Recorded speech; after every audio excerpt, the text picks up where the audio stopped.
자, 지금까지 설명드린 것은 셀렉트의 이제 기본 구조고요.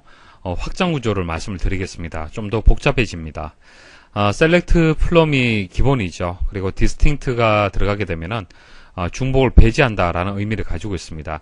자, 주의할 점은 크레이트문에서 유닉이라는 것이 있었는데 비슷하죠. 사용하는 이제 목적은 비슷한데 셀렉트하고 크레이트문은 다릅니다. 그리고 웨얼절은 생략 가능하죠. 조건이 들어가고요.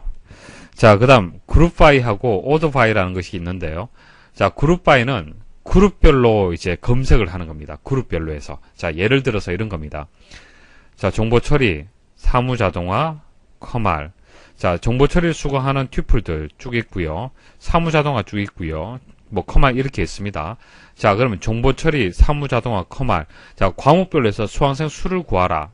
자, 이런 식으로 그룹별로 계산하는 경우가 있어요. 그래서 정보 처리는 10명, 사무 자동화 8명, 뭐 커말은 6명 이런 식으로 해서 튜플의 개수를 구하는, 자, 그룹별로 해서 개수를 구하는 그런 처리가 있을 수도 있습니다. 자, 그럴 경우에 이제 그룹 바이라는 것이 들어가는 거예요. 자, 그리고 해빙절이 들어가는데 해빙절은 조건입니다. 자, 조건인데 웨어에 있는 조건은 테이블에 대한, 자, 이 테이블에 대한 조건이 되는 거고요. 해빙절은요, 그룹 바이, 이 그룹에 대한 조건이 되는 겁니다. 자, 그래서 그룹 바이하고 해빙은 같이 이렇게 묶어서 생각을 하셔야 됩니다. 자, 그리고 그룹 바이가 들어가면은, 이제 그룹 바이가 들어가면은 해빙은 또 생략할 수도 있는 거예요. 자, 셀렉트 플럼에서 웨얼절이 생략 가능하잖아요. 그것처럼 그룹 바이절에서 해빙절은 생략이 가능합니다. 조건을 줄 경우에만 추가되면 됩니다. 자, 오더 바이는 이제 정렬을 할 때, 자, 어떤 속성을 가지고 정렬을 할 때, 자, 어센딩, 디센딩, 자, 어센딩은 오름차순, 디센딩은 이제 내림차순이 되겠습니다. 자, 이렇게 해서 이제 그룹 바이하고 오더 바이라는 것이 확장해서 만들 수 있는 구조가 되고요. 자, 그룹 함수가 있습니다. 자, 조금 전 말씀드렸다시피, 뭐, 튜플의 건수, 과목별 수강생 수를 구하라. 그랬을 때, 카운트를 해야 되죠. 카운트. 그런 함수가 있습니다. 그래서 카운트 함수. 자, 여기다가 예를 들어서 뭐 과목이라면은 과목이라는 속성명을 주는 거예요. 그러면 그 과목의 건수를 구할 수가 있는 거예요.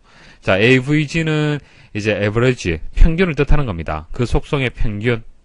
자, 그 속성의 합계, 그 속성의 최대값, 최소값. 자, 그룹별로 해서 이렇게 집계를 할 수가 있습니다. 디스팅트와 관련해서 추가 설명을 좀 드리도록 할게요. 자, 디스팅트 들어간 이 자리에 탑이 들어갈 수도 있습니다. 셀렉트 탑, 속성 이렇게 들어갈 수가 있어요. 자, 탑은요, 오더 바이, 정렬 순서의 어떤 그 개수를 지정할 수가 있습니다. 그러니까 탑 10이라고 여기 탑 10이라고 지정을 하잖아요. 지정을 하게 되면은 정렬된 순서 있겠죠.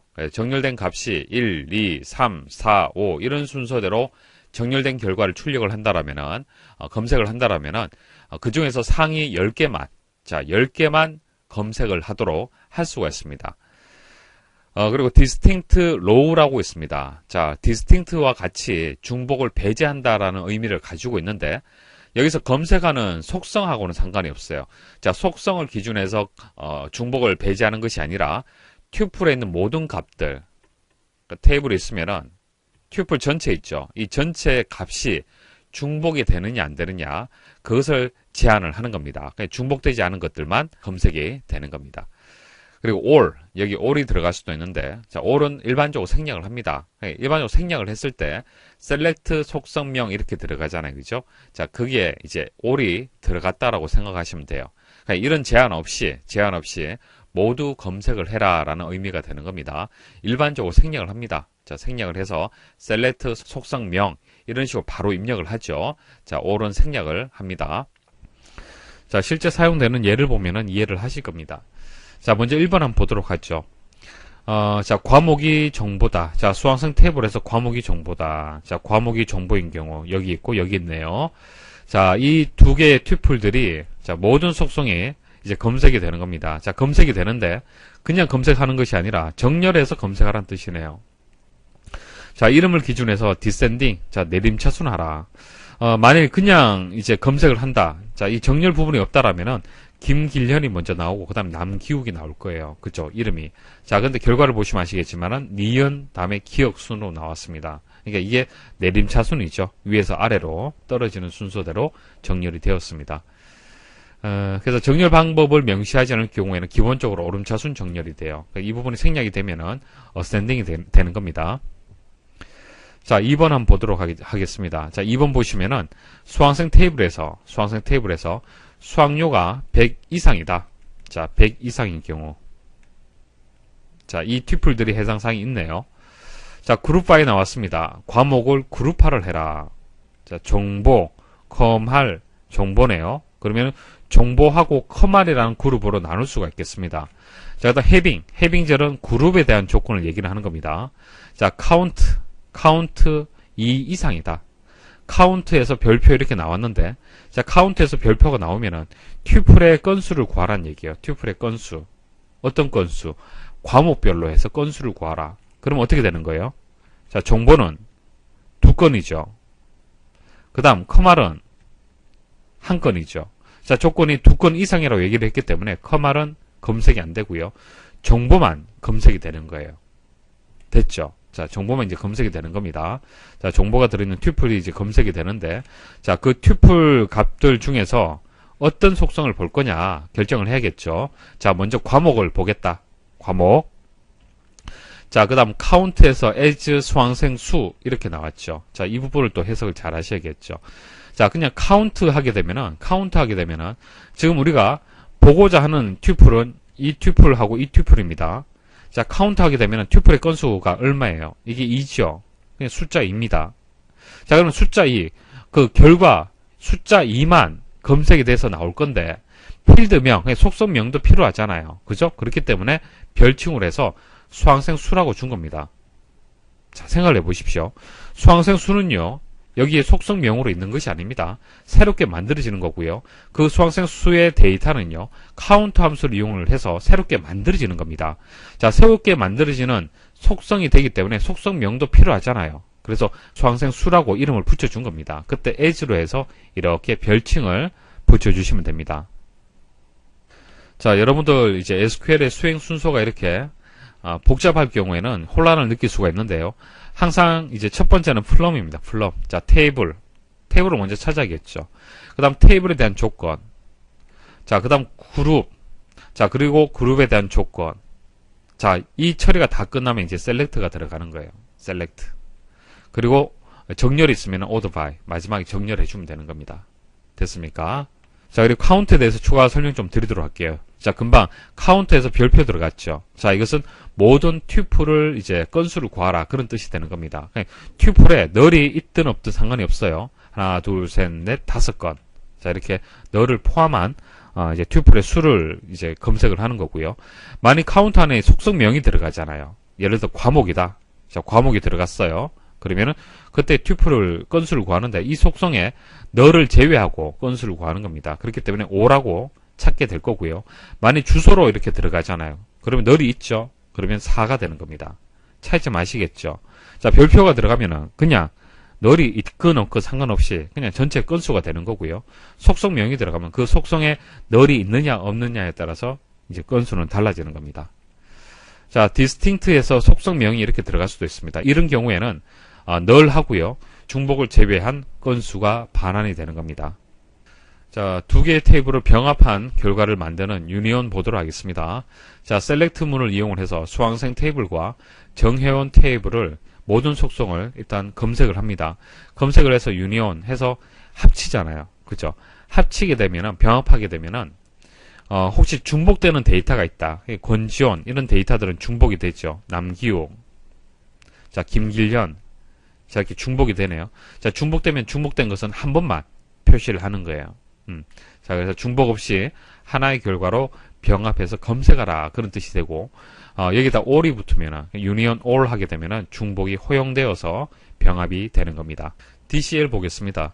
자, DCL은 일반 사용자가 사용하는 것이 아니라 DBA가 데이터베이스 관리자가 주로 데이터를 관리할 목적으로 사용하는 언어가 되겠습니다. 그래서 보안, 회복, 사용자 권한 이런 관련된 내용이 되겠습니다.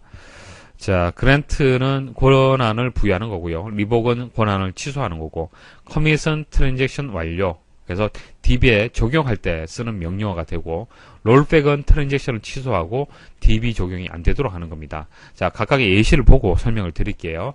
자, 그랜트하고 리복 보도록 하겠습니다. 자, 그랜트, 셀렉트, 수강생 테이블에 있는 셀렉트 권한을 부여를 한다. 누구에게? to KWS에게. 자, DBA 관리자가 있어요. 자, DBA가 데이터베이스 전체를 혼자 관리하려니까 힘들어요. 그래서 밑에 부운영자를 둘 수가 있겠죠. 그래서 KWS라는 사람한테 특정, 그러니까 수강생 테이블에 대한 여러 가지 권한들이 있을 겁니다. 그죠? 뭐 insert, delete, update, select 전체를 all이라고 보고요. 자, 각각의 이제 권한들을 주는데 select 권한만 딱 주는 거예요. 이 사람한테. 이해하시겠죠?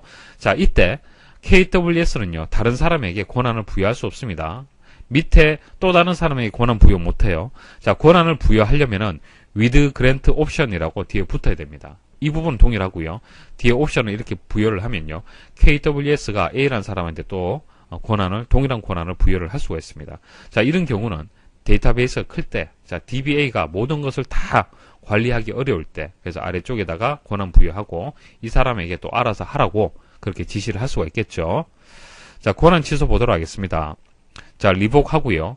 수강생 테이블에 있는 셀렉트 권한을 KWS로부터 해서 권한을 취소합니다. 자, 취소를 하는데 만일 캐스케이드라고 옵션이 붙게 되면은, 자, KWS로부터 권한을 부여받은 사용자들도 연쇄적으로 취소가 됩니다. 자, KWS가 A한테 권한을 또 부여를 했다고 가정을 할게요. 자, 그러면 여기서 리복했어요. KWS를. 그러면 캐스케이드가 많이 붙어 있으면은 이 사람도 연쇄적으로 취소가 되는 겁니다. 커밋과 롤백 보겠습니다. 자, 커밋은 트랜잭션에 성공했을 경우 그 결과를 DB에 적용하여 완료시키는 것을 얘기를 하는 거고요. 롤백은 트랜잭션의 실패로 작업을 취소하고 이전 상태로 되돌리는 겁니다.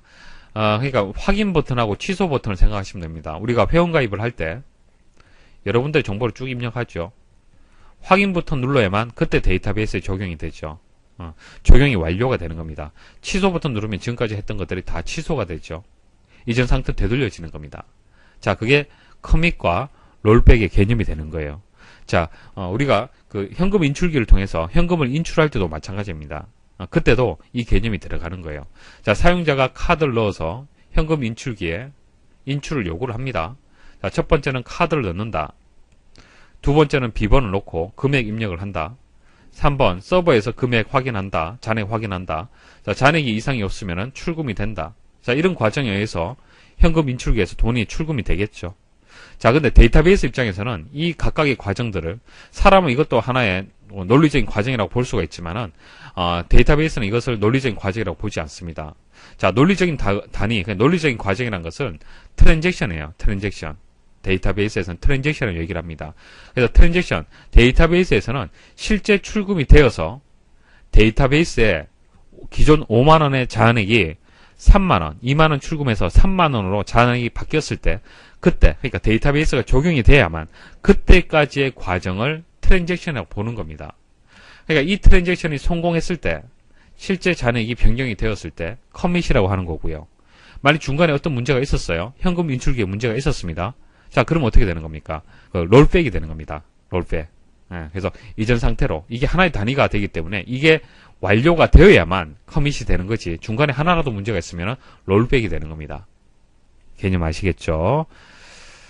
자, 그래서 모든 작업이 성공한 경우에 커밋을 해주고 중간에 조금이라도 실수가 있다면은 롤백을 하게 됩니다. 롤백을 하면은 트랜잭션을 하기 전까지의 상태로 돌릴 수가 있습니다. 세이브 포인트 명령 말씀을 드릴게요. 자, 세이브 포인트는 저장점이다, 그렇게 얘기를 하는데, 트랜잭션 내에 롤백할 위치를 지정할 수가 있습니다. 그러니까 쭉 우리가 SQL 작업을 하잖아요. 그죠? 뭐 딜리트를 한다든지 여러 가지 이제 명령을 줘서 작업을 합니다. 자, 이렇게 쭉 작업을 하다가 커밋이라는 명령을 줘야만 여기까지 작업한 내용들이 데이터베이스에 적용이 되는 거예요. 만약 커밋하지 않고 롤백 하게 되면 이전 상태로 되돌아가게 되는 겁니다. 그게 커밋과 롤백의 어떤 관계가 되는 거예요. 자, 예시 보시면은 이해가 되실 겁니다. 자, 딜리트 작업을 했죠? 자, 딜리트 작업을 하고요.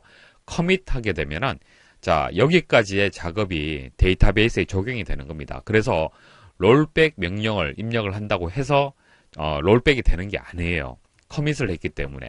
자, 그러면 이제 롤백을 내가 원하는 위치로 롤백을 하고 싶다. 그러면은 세이브 포인트를 지정을 해주면 됩니다. 자, 세이브 포인트에서 세이브 포인트의 이름, 자, 임의의 이름을 지정을 해주면 돼요. 여기서는 SP라고 제가 이름을 줬습니다. 자, 이렇게 지정을 하고 난 뒤에 딜리트 작업을 했잖아요. 그죠?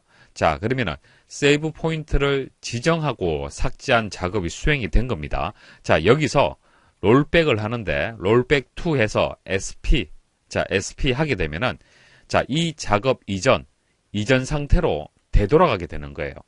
딜리트 작업 이전 상태로 되돌아가게 되는 겁니다. 자, 개념 아시겠죠? 자, 여기까지 해서 SQL 기초 과정은 설명 마치도록 하겠습니다. 수고하셨습니다.